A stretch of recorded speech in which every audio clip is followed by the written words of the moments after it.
Hello. ദേവ ലല്ലുവിനെ നോക്കിയിട്ട് call എടുത്തു. ദേവേട്ടാ, ഞാൻ രുദ്രേട്ടൻ്റെ ഒപ്പം കുടുംബ വീട് വരെ പോവുക, ആദി സന്തോഷത്തോടെ പറഞ്ഞു. ദേവ ഞെട്ടിപ്പോയി. ആദി, നീ ഇപ്പോ? അവൻ പറഞ്ഞു തുടങ്ങും മുന്നേ കോൾ കട്ടായി. ദേവ ലല്ലുവിനെ നോക്കി. അവൻ അറിഞ്ഞു കഴിഞ്ഞു നമ്മൾ അവനെ കണ്ടെത്തിയെന്ന്. അതാണ് അവൻ ആദിയെ കൊണ്ടുപോയത്. അവരുടെ കുടുംബ വീട് എവിടെയാണെന്ന് അറിയോ നിനക്ക്? ലല്ലു ചോദിച്ചു. സിറ്റിയിൽ നിന്ന് കുറച്ച് ഉള്ളിലോട്ടാണ് അവരുടെ കുടുംബ വീട്. അവിടെ ആരും താമസമില്ല. ഇവരുടെ ബന്ധത്തിൽ ആരോ മരിച്ചതിൽ പിന്നെ അടച്ചിട്ടതാണ് ആ വീട്, ദേവ പറഞ്ഞു. അവിടേക്ക് എന്തിനാ അവൻ ആദിയെ കൊണ്ടുപോയത്? എന്തെങ്കിലും കള്ളം പറഞ്ഞു കൊണ്ടുപോയതാകാനാണ് ചാൻസ്. നീ വാ, നമുക്ക് അങ്ങോട്ട് പോകാം. അതിനു മുന്നേ കല്ല് സേഫ് ആണോന്ന് അറിയണം. ലല്ലു അതും പറഞ്ഞ് ഫോൺ എടുത്ത് കല്ലുവിനെ വിളിച്ചു. നീ എവിടെയാ കല്ലു? ലല്ലു ചോദിച്ചു. ഞാൻ വീട്ടിൽ തന്നെ ഉണ്ട് കണ്ണേട്ടാ, കല്ലു പറഞ്ഞു. നിന്നെ ആദി വിളിച്ചോ? ലല്ലു സംശയത്തോടെ ചോദിച്ചു. ആ, രാവിലെ വിളിച്ചു. അവൾ അവരുടെ കുടുംബ വീട്ടിൽ പോവുക, എന്നോട് വരുന്നോന്ന് ചോദിച്ചു, കല്ലു പറഞ്ഞു. കണ്ണേട്ടാ, ഞാൻ അങ്ങോട്ട് വിളിക്കാം. ദേ, എന്നെ താഴെ വിളിക്കുന്നു. കല്ലു പെട്ടെന്ന് കോൾ കട്ടാക്കി താഴേക്ക് പോയി. താഴെ എത്തുമ്പോൾ അവിടെ ആദിയും രുദ്രനുമുണ്ട്. ആഹാ, നിങ്ങൾ ഇങ്ങോട്ട് വന്നോ? ആദിയെ കണ്ടപാടെ ചിരിയോടെ ചോദിച്ചു. പിന്നല്ലാതെ, ഞാൻ നിന്നെ കൂട്ടാൻ വന്നതാണ്. വേഗം റെഡിയായി വരാൻ നോക്ക്, ആദി കല്ലുവിനെ നോക്കി പറഞ്ഞു. എങ്ങോട്ട് പോകുന്ന കാര്യമാ മോളെ? ഹേമ ചോദിച്ചു. ആൻറ്റി, ഞങ്ങൾ കുടുംബ വീട്ടിൽ പോവുക. ഈ കുരുപ്പ് അവിടെ കുളവും തോടും വീടും ഒക്കെ കാണണം എന്നൊക്കെ പറഞ്ഞു പിരികേറ്റിയിട്ട് ഇപ്പോൾ ദാ ഇവൾ വരുന്നില്ലെന്ന് ആദി പറഞ്ഞു. ഇവർ രണ്ടും കൂടെ പറഞ്ഞിട്ടാണ് ഞാൻ റെഡിയായി വന്നത്. അപ്പോഴേക്കും ഒരാളില്ല, ഒരാളുണ്ട്. ഇവളാണെങ്കിൽ കല്ല് ഉണ്ടെങ്കിലേ വരുന്നൂന്ന് വാശി, രുദ്രൻ ചിരിയോടെ പറഞ്ഞു. മോള് റെഡിയായി പോകാൻ നോക്ക്. അവരോടെല്ലാം പറഞ്ഞു റെഡിയാക്കി വെച്ചിട്ട് ഇപ്പോൾ ഇങ്ങനെ പോകുന്നില്ലെന്ന് പറഞ്ഞാൽ എങ്ങനെയാ? അവർ നിന്നെ തിരക്കി ഇതുവരെ വന്നതല്ലേ, ഹേമ പറഞ്ഞു. കല്ലു ആദിയെ നോക്കി പുച്ഛിച്ചുകൊണ്ട് റെഡിയാകാൻ പോയി. കുറച്ചു കഴിഞ്ഞ് റെഡിയായി വന്നു. അമ്മേ, പോയിട്ട് വരാം. അയ്യോ, കണ്ണേട്ടനോട് പറഞ്ഞില്ല. ഫോൺ ചാർജില്ല. അമ്മ ഫോണൊന്ന് തന്നേ, വിളിച്ചു പറയാം, കല്ലു പെട്ടെന്ന് പറഞ്ഞു. മോള് പൊക്കോ, നേരത്തെ വരാൻ നോക്കണേ. അവനോട് ഞാൻ വിളിച്ചു പറഞ്ഞോളാം, ഹേമ ചിരിയോടെ അവളുടെ കവിളിൽ തട്ടി പറഞ്ഞു. രുദ്രന്റെ ചുണ്ടിൽ വല്ലാത്തൊരു പുഞ്ചിരി വിരിഞ്ഞു. കാറിൽ കയറിയ സമയം മുതൽ കല്ലുവും ആദിയും കൂടെ ഓരോന്ന് പറഞ്ഞ് പരസ്പരം തല്ലുപിടുത്തമാണ്. രണ്ടും കൂടെ ഇത് എന്തുവാ ഈ കാണിക്കുന്നേ? രുദ്രൻ ചിരിയോടെ പുറകിലേക്ക് നോക്കി ചോദിച്ചു. രണ്ടും അവനെ നോക്കി നന്നായി ചിരിച്ചുകൊണ്ട് മിണ്ടാതെ ഇരുന്നു. കുറച്ചു ദൂരം കൂടെ എത്തിയപ്പോൾ രണ്ടും പുറത്തെ കാഴ്ചകൾ കണ്ട് രസിച്ചിരിപ്പായി. ലല്ലുവും ദേവയും കൂടെ അങ്ങോട്ട് പോകാൻ തുടങ്ങുമ്പോഴാണ് ഹേമയുടെ കോൾ വന്നത്. എന്താ അമ്മേ? ലല്ലു വേഗം കോൾ എടുത്തു. ആ മോനെ, കല്ലുമോള് ആദിമോളുടെ കൂടെ അവരുടെ കുടുംബ വീട്ടിൽ പോയി. മോളുടെ ഫോണിൽ ചാർജ് ഇല്ലാത്തത് കൊണ്ട് പോയിട്ടില്ല, ഹേമ പറഞ്ഞു. അവൾ ആരോട് ചോദിച്ചിട്ടാ പോയത്? അവളോട് ഞാൻ പറഞ്ഞതല്ലേ എങ്ങോട്ടും പോകരുതെന്ന്. ലല്ലു പെട്ടെന്ന് വല്ലാതെ ദേഷ്യപ്പെട്ടു. ഡാ, മോളോട് ഞാനാണ് പോകാൻ പറഞ്ഞത്. മോള് പോകുന്നില്ലെന്ന് പറഞ്ഞു നിന്നതാണ്. പിന്നെ രുദ്രനും ആദിമോളും കൂടെ വന്നപ്പോൾ എന്തിനാടാ മോളെ വിടുന്നില്ലെന്ന് പറയുന്നത്? ഹേമ ചോദിച്ചു. ശരി, അമ്മ വെച്ചോ, ലല്ലു ദേഷ്യത്തിൽ പറഞ്ഞ് ഫോൺ വെച്ചു സ്റ്റിയറിങ്ങിൽ ആഞ്ഞടിച്ചു. എന്താ ഏട്ടാ? ദേവ ചോദിച്ചു. എൻ്റെ പെണ്ണിനെ കൊണ്ടുപോയടാ, ലല്ലു ദേഷ്യത്തിൽ പറഞ്ഞു. ഏട്ടാ, അപ്പോൾ ഇനി നമ്മൾ? ദേവ ചോദിച്ചു. അവനെ ഞാനൊന്ന് വിളിക്കട്ടെ. ലല്ലു ഫോണെടുത്ത് ദേഷ്യത്തിൽ കാറിൽ നിന്ന് പുറത്തേക്കിറങ്ങി. രുദ്രന്റെ നമ്പറിലേക്ക് വിളിച്ചു. രുദ്രൻ ഡ്രൈവ് ചെയ്യുമ്പോഴാണ് ഫോണിലേക്ക് കോൾ വന്നത്. അവൻ പ്രതീക്ഷിച്ച കോൾ ആയതുകൊണ്ട് തന്നെ അവൻ വല്ലാത്ത ചിരിയോടെ വണ്ടി സൈഡിൽ ഒതുക്കി. നിങ്ങൾ ഇവിടെ ഇരിക്കേ, എനിക്കൊരു അത്യാവശ്യ കോളുണ്ട്. രുദ്രൻ അതും പറഞ്ഞ് ഫോണെടുത്ത് കാർ സൈഡിൽ ഒതുക്കി നിർത്തി. ഹലോ, രുദ്രൻ ചിരിയോടെ പറഞ്ഞു. രുദ്ര, നീയാണ് ഇതൊക്കെ ചെയ്തു കൂട്ടുന്നതെന്ന് എനിക്കറിയാം. അതുകൊണ്ട് പറയുക, നിനക്ക് വേണ്ടത് എന്നെയല്ലേ? എന്നോടല്ലേ നിനക്ക് പ്രതികാരം? നീ പറയുന്ന സ്ഥലത്ത് സമയത്ത് ഞാൻ വരും. അവരെ ഒന്നും ചെയ്യരുത്, ലല്ലു പറഞ്ഞു. ഞാൻ എന്താ മണ്ടനാണെന്ന് തോന്നുന്നുണ്ടോ ത്രിലോക് നിനക്ക്? രുദ്രൻ കാറിലേക്ക് നോക്കി ചോദിച്ചു. രുദ്ര, നിനക്കെന്താ വേണ്ടത്? ഞാൻ നിന്നോട് എന്താ ചെയ്തത്? നിന്നെ അറിയുന്നത് തന്നെ ഈ അടുത്താണ്, ആദിയുടെ കസിൻ എന്ന ബന്ധത്തിൽ. നിനക്ക് എന്നോടെന്തിനാ ഈ പ്രതികാരം? ലല്ലു ചോദിച്ചു. ശരി, എല്ലാത്തിനും ഞാൻ ഉത്തരം തരാം. ഞാൻ എൻ്റെ തറവാട്ടിലുണ്ടാകും. നീയും നിന്റെ മറ്റവനും ഇന്ന് വൈകുന്നേരം അവിടെ എത്തണം. അവിടെ വെച്ച് ഞാൻ എല്ലാം പറഞ്ഞ് കണക്കുകൾ തീർക്കാം. പിന്നെ ഒരു കാര്യം, നിങ്ങൾ രണ്ടും മാത്രം വരണം. വെറുതെ പോലീസിന്റെ അതിബുദ്ധി കാണിക്കരുത്. നിങ്ങൾക്ക് പ്രിയപ്പെട്ടവർ എൻ്റെ ഒപ്പമാണെന്ന് ഓർമ്മ വേണം, രുദ്രൻ പറഞ്ഞു. നീ പറഞ്ഞ സ്ഥലത്ത് ഞാൻ വരും. അവർക്ക് ഒരു പോറൽ പോലും ഏൽക്കരുത്, ലല്ലു പറഞ്ഞു. പക്ഷേ രുദ്രൻ അത് കേൾക്കാത്ത പോലെ ഒരു പുച്ഛച്ചിരിയോടെ കോൾ കട്ടാക്കി. ഒരു പോറലേറ്റാൽ നിനക്ക് സഹിക്കില്ല അല്ലേ? ഇവരെ ഉടലോടെ ഞാൻ നിനക്ക് മുന്നിൽ എത്തിക്കുന്നുണ്ട് ത്രിലോക്, രുദ്രൻ സ്വയം പറഞ്ഞ് ചിരിച്ചുകൊണ്ട് കാറിലേക്ക് കയറി. ആരായിരുന്നു രുദ്രേട്ടാ? ആദി ചോദിച്ചു. അതെൻ്റെ ഒരു ഫ്രണ്ടാണ്. അവന് എന്നെ അത്യാവശ്യമായി കാണണമെന്ന്. അതിനെക്കുറിച്ച് സംസാരിക്കാനാണ് പുറത്തേക്ക് പോയത്. ഇനി തമ്പുരാട്ടിക്ക് എന്തെങ്കിലും അറിയാനുണ്ടോ? രുദ്രൻ ആദിയെ നോക്കി ചോദിച്ചു. ഓ, എനിക്കൊന്നും അറിയണ്ട. അവൾ പുച്ഛിച്ചുകൊണ്ട് പുറത്തേക്കിരുന്നു. കല്ലു രണ്ടുപേരെയും നോക്കി ചിരിച്ചുകൊണ്ട് പുറത്തേക്ക് നോക്കി ഇരിപ്പായി. രുദ്രൻ ചിരിയോടെ കാർ സ്റ്റാർട്ട് ചെയ്തു. അവൻ ഇടയ്ക്കിടയ്ക്ക് ഗ്ലാസ്സിലൂടെ പുറകിലേക്ക് നോക്കുന്നുണ്ടായിരുന്നു. അത് ആദി ശ്രദ്ധിച്ചു. ഹലോ സാർ, എന്താ ഇങ്ങനെ ഇടയ്ക്കിടയ്ക്ക് നോക്കുന്നേ?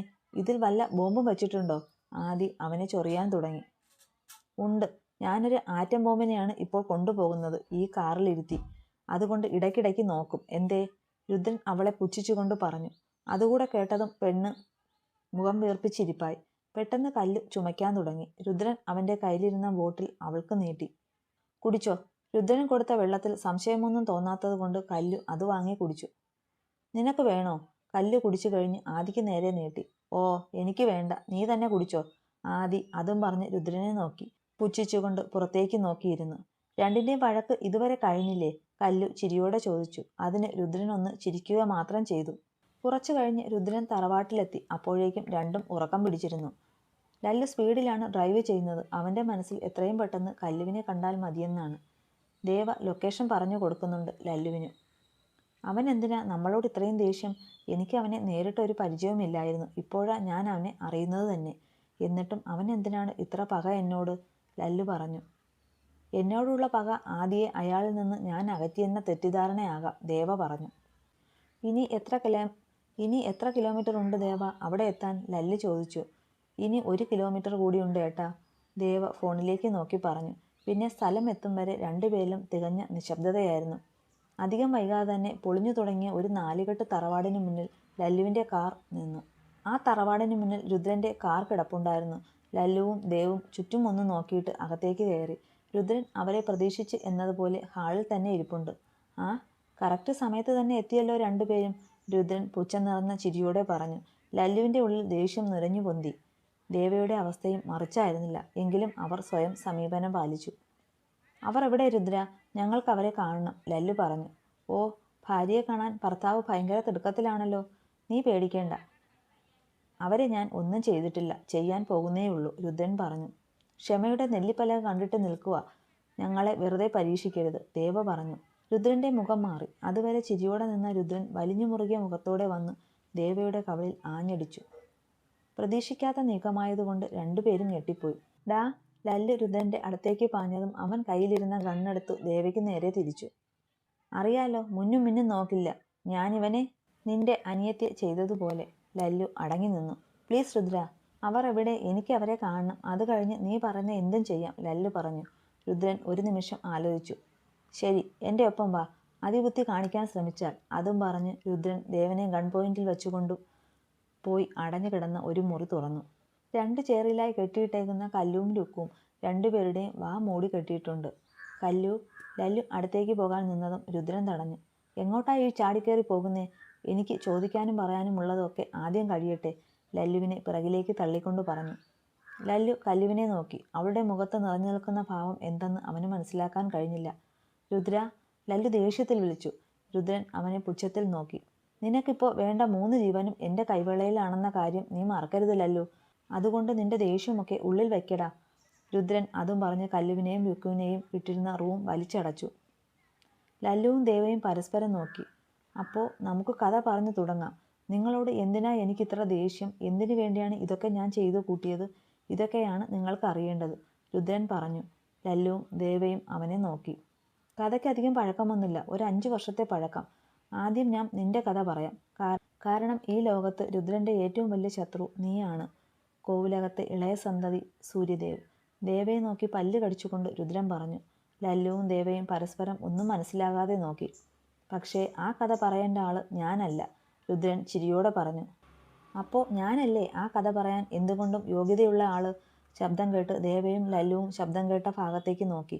തങ്ങളുടെ അടുത്തേക്ക് നടന്നു വരുന്ന ആളെ കണ്ട് രണ്ടുപേരും ഞെട്ടലോടെ പരസ്പരം നോക്കി. രുദ്രന്റെ ചുണ്ടിൽ പുഞ്ചിരി വിരിഞ്ഞു. എന്താ, എന്നെ ഇങ്ങനെ ഇവിടെ ഒട്ടും പ്രതീക്ഷിച്ചില്ല അല്ലേ? തങ്ങളെ നോക്കി പുച്ഛച്ചിരിയോടെ നിൽക്കുന്ന ആദിയെ കണ്ട് രണ്ടുപേരും ആകെ തകർന്നിരിക്കുമായിരുന്നു. അപ്പൊ മോള് കഥ പറഞ്ഞു തുടങ്ങിക്കോ, രുദ്രൻ അവളുടെ തോളിൽ തട്ടി പറഞ്ഞു. ആദി, നീ? ദേവ അറിയാതെ അവളെ നോക്കി ചോദിച്ചു. അവന്റെ മുഖമടച്ച ഒരു അടിയായിരുന്നു അവളുടെ മറുപടി. ദേവ ഞെട്ടലോടെ അവളെ നോക്കി. ആദി, ലല്ലു ഉറക്കെ വിളിച്ചു. മിണ്ടരുത്, അവന് നേരെ വിരൽ ചൂണ്ടി പറഞ്ഞു. സൂര്യദേവ് കോളേജിൽ ജോയിൻ ചെയ്ത ആദ്യ വർഷം ഓർക്കുന്നുണ്ടോ? ദേവന്റെ മുഖം മാറി. അന്ന് ഈ സൂര്യദേവ് ഇങ്ങനെയൊന്നും ആയിരുന്നില്ല. ആ വർഷം ഉണ്ടായ ഒരു സംഭവത്തിന് ശേഷമാണ് സൂര്യദേവ് എല്ലാവരുടെയും ദേവയായി മാറിയത്. ലല്ലു ഒന്നും മനസ്സിലാകാതെ അവരെ നോക്കി. സൂര്യദേവിന് ഒരു വിദ്യയെ അറിയാമോ? തന്റെ ഒപ്പം ഡിഗ്രിക്ക് ജോയിൻ ചെയ്ത വിദ്യ രാജശേഖരൻ. നീണ്ട മുടിയും വിടർന്ന കണ്ണുമാണ് നിന്നിൽ എനിക്ക് ഏറെ പ്രിയം വിദ്യ. സൂര്യയുടെ ജീവിതത്തിലേക്ക് കടന്നു വരാൻ നിനക്ക് സമ്മതമാണോ? ആദി പറഞ്ഞു നിർത്തിയതും ലല്ലു ദേവയെ നോക്കി. അവന്റെ മുഖം താണുപോയിരുന്നു. സൂര്യദേവിന് ഈ വരികളും വാചകങ്ങളും ആളിനെയും ഓർമ്മയുണ്ടോ? ആദി ദേവയുടെ മുഖത്തേക്ക് മുഖമടിപ്പിച്ച് ചോദിച്ചു. ദേവ ഒന്നും മിണ്ടിയില്ല. രുദ്രൻ പാഞ്ഞു വന്ന് അവന്റെ ഷർട്ടിനു പിടിച്ചു. പറയടാ, നിനക്ക് വിദ്യയെ അറിയോ? രുദ്രൻ അലറിക്കൊണ്ട് ചോദിച്ചു. ലല്ലു ഒരക്ഷരം മിണ്ടാതെ അവനെ നോക്കി. അറിയാം, ദേവ മുഖമുയർത്താതെ പറഞ്ഞു. ലല്ലു അവനെ തുറിച്ചു നോക്കി. അപ്പോ നീ അവളെ മറന്നിട്ടില്ല?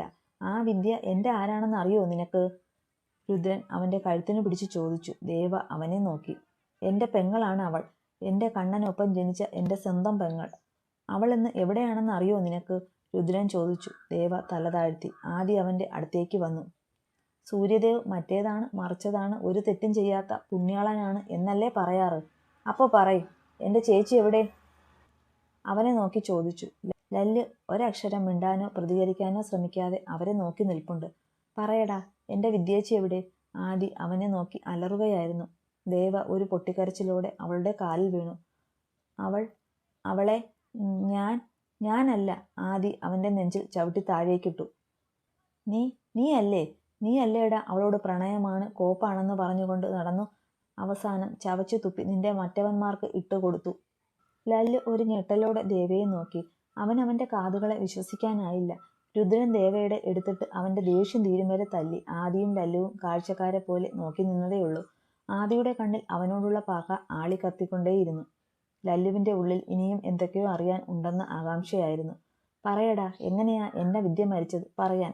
രുദ്രൻ അലറി ദേവയെ നോക്കി. രുദ്രൻ വീണ്ടും തല്ലാൻ തുടങ്ങിയതും ദേവ പറയാമെന്ന് സമ്മതിച്ചു. ഞാൻ പറയാം. ഞാനും വിദ്യയും ആദ്യം കണ്ടുമുട്ടുന്നത് കോളേജിൽ വെച്ചായിരുന്നില്ല. ഒരിക്കൽ അവൾ ഇവിടെ കോവിലകത്തെ കുടുംബക്ഷേത്രത്തിൽ ഉത്സവത്തിന് വന്നിരുന്നു. അന്ന് ഞാൻ അവളോട് അവളുടെ സൗന്ദര്യത്തെക്കുറിച്ച് മോശമായി എന്തൊക്കെയോ പറഞ്ഞു. അന്ന് ഞാൻ അല്പം മദ്യപിച്ചിരുന്നു. അതിന്റെ പുറത്ത് പറഞ്ഞു പോയതാണ്. അന്ന് അവൾ എന്നെ തല്ലി. ആ ദേഷ്യം എന്റെ ഉള്ളിൽ ഉണ്ടായിരുന്നു.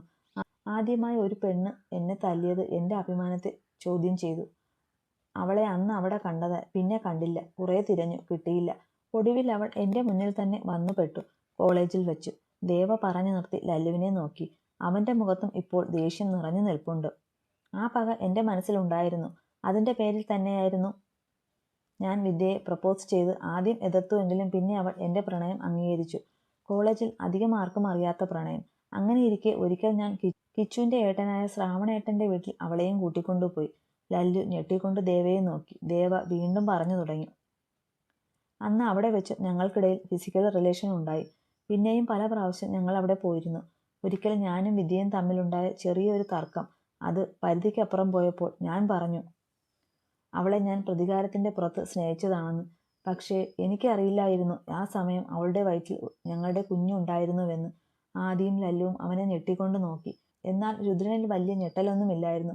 കാരണം പോസ്റ്റ്മോർട്ടം റിപ്പോർട്ട് അന്ന് രുദ്രൻ കണ്ടിരുന്നു. അവൻ ആ വിവരം മനഃപൂർവ്വം എല്ലാവരിൽ നിന്നും മറച്ചുവെച്ചു. പകരം ഡോക്ടറിന് കൈക്കൂലി നൽകി സ്വന്തം അനിയത്തിയുടെ സ്വഭാവത്തെ നാട്ടുകാർ പിച്ചി ചീന്താതെ ഇരിക്കാൻ മറ്റൊരു റിപ്പോർട്ട് നിർമ്മിച്ചു. അതാണ് അന്ന് പോലീസിന് ഡോക്ടർ നൽകിയത്.